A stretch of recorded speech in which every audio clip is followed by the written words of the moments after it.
በቅድሚያ ልንነግር የምንፈልገው ነገር እኛ ጴንጤዎች እንወድሃለን፣ ግን በህግ እንጠይቅሃለን። ታዋቂ ፓስተር ነው የሚገርምሽ ነገር። ፓስተር? አዎ። እና ያው ገብቼ ሳይው ቪዲዮዎቹ ምናምን ሲሰብክ እንደዚህ ትሆናለህ ምናምን እያለ ሲያወራ እንትን ነበርና አወራኝ። እዚህ ጋር ይሰብክሻል፣ የሚሰብከውን ግን አይኖረውም። እባክህ በቃ ሚስጥሬን ጠብቅልኝ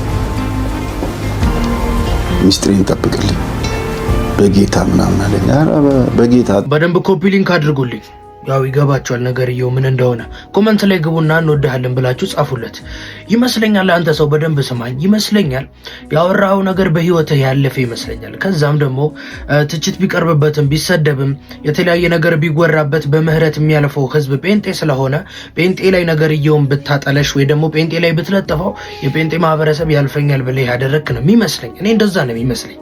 አንድ ነገር ማወቅ አለብህ። የጴንጤ ህዝብ አዎ ምስኪን ነው። ምስኪን የሆነው ግን እልህኛ የሆነ ማንነት በውስጡ ስለሌለ፣ ጠያቂ የሆነ ለመብቱ የሚከራከር ማንነት ውስጡ ስለሌለ ሳይሆን ጌታውን ስለሚወድ ነው። ጌታ ስላሸነፈን ነው እንደዚህ አይነት ህዝቦች የሆን ነው።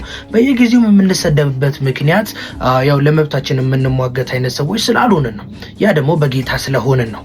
ግን ደግሞ አንድ ነገር ማወቅ ያለብህ ነገር ያደረግከው ነገር ልክ ስላልሆነ በህግ ትጠየቃለህ።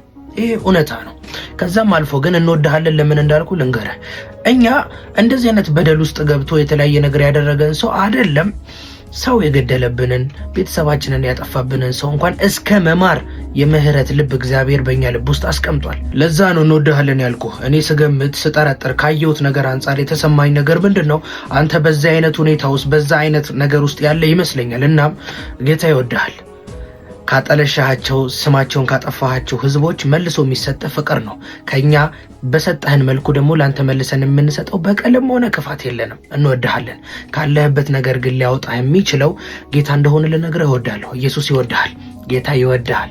ምንም ነገር ልትሆን ትችላለህ፣ ምንም ነገር ልታደርግ ትችላለህ። ግን በበደልና በኃጢአታችን ሙት ነው የሚለው ባይዘው ማይ ጋድ ሙት ነው የሚለው። የሆነ ነገር የሰራችሁ አይደለም፣ ሙት የሆናችሁትን ወደድኳችሁ፣ አነጻኋችሁ፣ አዳንኳችሁ፣ የዘላለም ሕይወት ሰጧችሁ ነው ጌታ የሚለውና ጌታ ይወድሃል።